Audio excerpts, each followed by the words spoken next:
Well, we're trying to bring back relational living in the 21st century, and I see it beginning with the family.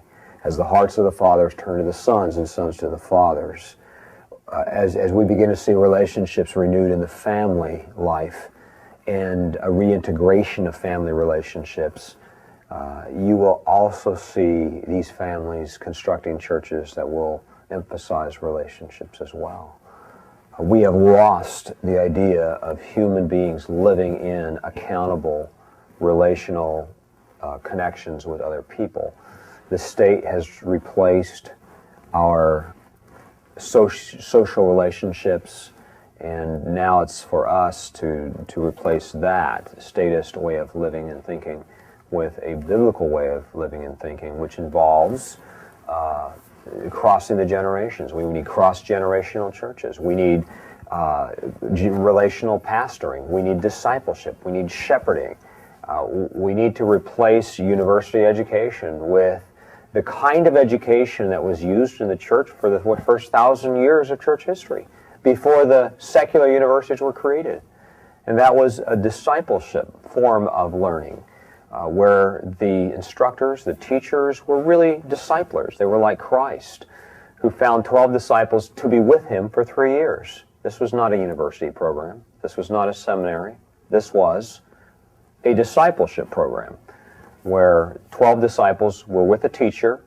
They lived with him, they listened to him, they worked with him, they applied what he said. His focus was not on their knowledge as much as it was on their faith and their character. This is a good education program. This is causing us to reconfigure the way we educate our children, the way that we do our family life, the way we disciple our children until they're 18, the way we disciple young men into the ministry and into their mentorships and their life's callings. So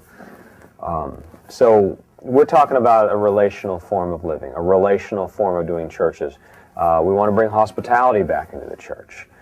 Rather than all of these programs, these age-segregated programs, we want to see people crossing over and getting to know people who do not think and act just like them.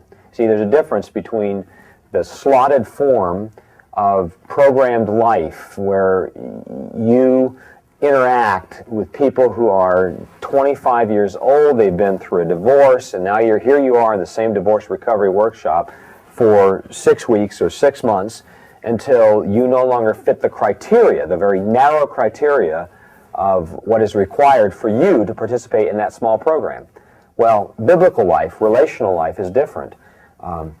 You are to relate to people who do not think and act just like you, who are radically different ages, radically different racial backgrounds, maybe even religious backgrounds. But here you are in the same church with people that are very different from you. But you can relate to them because you are a relational church.